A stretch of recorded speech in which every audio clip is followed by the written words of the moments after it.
বিএনপির ভারপ্রাপ্ত চেয়ারম্যান তারেক রহমানের স্বদেশ প্রত্যাবর্তনের সঙ্গে জড়িয়ে থাকা অনেক বিষয়ের মধ্যে নজর কেড়েছে লাল সবুজে সজ্জিত একটি বাস। বিমানবন্দরে অপেক্ষমান বিলাসবহুল বেশ কয়েকটি গাড়ি রেখে এই বাসে চড়েই তিনি প্রথমে সংবর্ধনা মঞ্চ, এরপর এভারকেয়ার হাসপাতাল এবং শেষে নিজ বাসায় পৌঁছেছেন। সামনে সবার আগে বাংলাদেশ লেখা এবং পেছনে বিএনপির দলীয় মনোগ্রাম খচিত বাসটি নিয়ে এখন মানুষের আগ্রহের শেষ নেই। বাসটির নিরাপত্তা ব্যবস্থা, এটির দাম এবং উৎস নিয়ে নানা রকম আলোচনা করছে মানুষ। সংশ্লিষ্ট সূত্র বলছে, তারেক রহমানের নিরাপত্তা নিশ্চিত করতে বিএনপিকে আগেই বুলেট প্রুফ বাস কেনার অনুমতি দিয়েছিল স্বরাষ্ট্র মন্ত্রণালয়। অনুমতি পাওয়ার পর বিএনপি নেতারা বাসটির সংগ্রহের প্রক্রিয়া শুরু করেন এবং সেটি বিদেশ থেকেই আনা হয়। যদিও এখন পর্যন্ত কোন দেশ থেকে বাসটি এসেছে বা নির্দিষ্ট ব্র্যান্ড কি সে বিষয়ে সরকার বা দলীয়ভাবে কিছু বলা হয়নি। তবে অনুমোদন সংক্রান্ত নথিতে এটিকে স্পষ্টভাবে বিদেশি উৎস থেকে সংগ্রহ করা হচ্ছে বলে উল্লেখ রয়েছে। বাসটির দাম নিয়েও রয়েছে ব্যাপক আগ্রহ।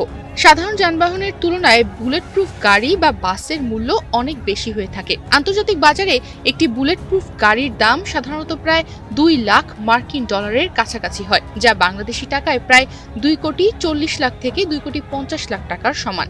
এই মূল্যের সঙ্গে আমদানি শুল্ক, কর, কাস্টমাইজেশন ও অন্যান্য খরচ যুক্ত হলে মোট ব্যয় বেড়ে প্রায় 20 কোটি থেকে 22 কোটি টাকা পর্যন্ত পৌঁছাতে পারে।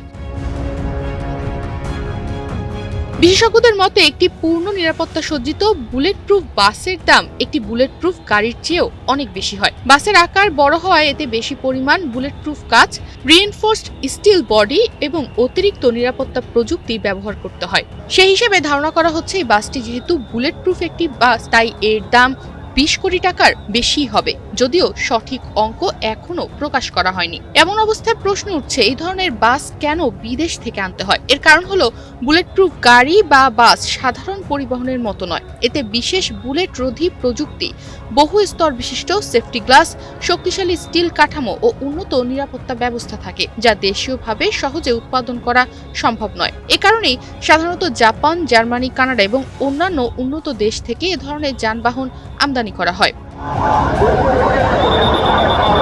উল্লেখযোগ্য বিষয় হলো, স্বরাষ্ট্র মন্ত্রণালয় থেকে এর আগে বিএনপিকে 2টি বুলেট প্রুফ যানবাহন কেনার অনুমতি দিয়েছিল, একটি বুলেট প্রুফ গাড়ি এবং একটি বুলেট প্রুফ বাস। এই অনুমোদনের মূল উদ্দেশ্য ছিল ত্রয়োদশ জাতীয় সংসদ নির্বাচনকে সামনে রেখে সাবেক প্রধানমন্ত্রী বেগম খালেদা জিয়া এবং বিএনপির ভারপ্রাপ্ত চেয়ারম্যান তারেক রহমানের নিরাপত্তা নিশ্চিত করা। সব মিলিয়ে তারেক রহমানের যাতায়াতে ব্যবহৃত এই বাসটি শুধু প্রতীকী বা প্রদর্শনমূলক কোনো যান নয়। এটি সরকারের অনুমোদনপ্রাপ্ত বিদেশ থেকে আনা একটি উচ্চ নিরাপত্তা সজ্জিত বাস, যার পেছনে রয়েছে বড় অঙ্কের ব্যয় ও দীর্ঘ প্রস্তুতি। বাসটির পূর্ণ প্রযুক্তিগত বিবরণ এখনো প্রকাশ না হলেও এটি যে বিশেষ নিরাপত্তার কথা মাথায় রেখেই সংগ্রহ করা হয়েছে সে বিষয়ে আর তেমন কোনো সন্দেহ থাকছে না।